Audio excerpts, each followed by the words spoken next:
檸檬可樂，也有這個就是說什麼原味可樂啊，汽水都在靚仔裡面加起來，總共是有20來個味道噶啦，可以嗎？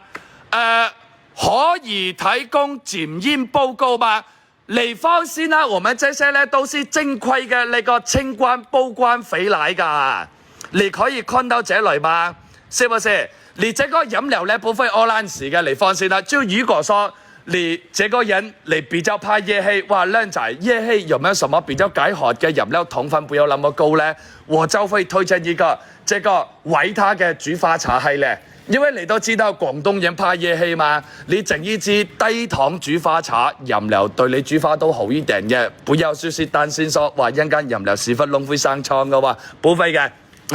3月17號嘅課港版嘅，也是在維他嘅靚仔裡面，沖繩嗰隻叫做係個黑糖普洱奶茶，嗰隻嘢絕咗跡㗎啦。就是如果說你喜歡飲奶茶嘅話呢，想要茶味更加香一點、濃一點嘅話呢，你就選擇道地嘅烏龍奶茶，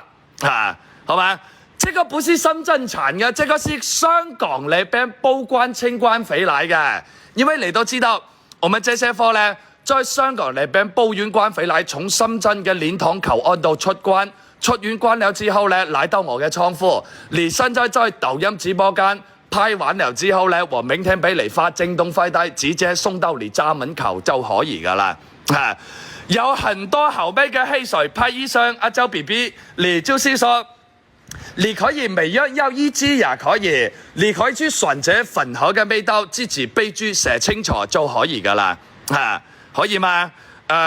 依類多嘅話呢，要等多幾天才回來喎，賣完噶啦，家人們。有沒有港版嘅檸檬茶豬手就係有㗎，在維他嘅靚仔裡面，我跟你推薦一款維他系列當中最好飲嘅檸檬茶，就是那個手指檸檬茶。